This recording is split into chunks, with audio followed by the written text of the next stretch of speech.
22 লাখ টাকার মাদ্রাসা ভবন, কিন্তু সামনে দাঁড়িয়ে আছে একটি সাধারণ টয়লেট। আর সেই টয়লেটের দেয়ালেই ঝুলছে উন্নয়ন প্রকল্পের নামফলক। নামফলকে লেখা একতলা ভবন নির্মাণে ব্যয় হয়েছে 22 লাখ টাকার বেশি, কিন্তু ভবন কোথায়? এমন প্রশ্নেই এখন সরব পটুয়াখালীর বাউফলের এলাকাবাসীর মধ্যে।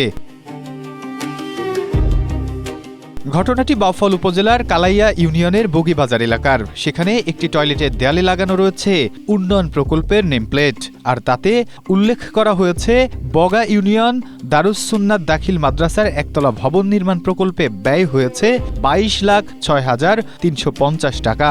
প্রকল্পটি 2019-20 অর্থ বছরে উপজেলা পরিচালন ও উন্নয়ন প্রকল্প ইউজিডিপির আওতায় বাস্তবায়ন করা হয়েছে।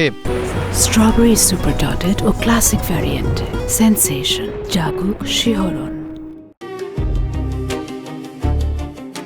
এতে অর্থায়ন করেছে বাংলাদেশ সরকার ও জাপান আন্তর্জাতিক সহযোগিতা সংস্থা জাইকা।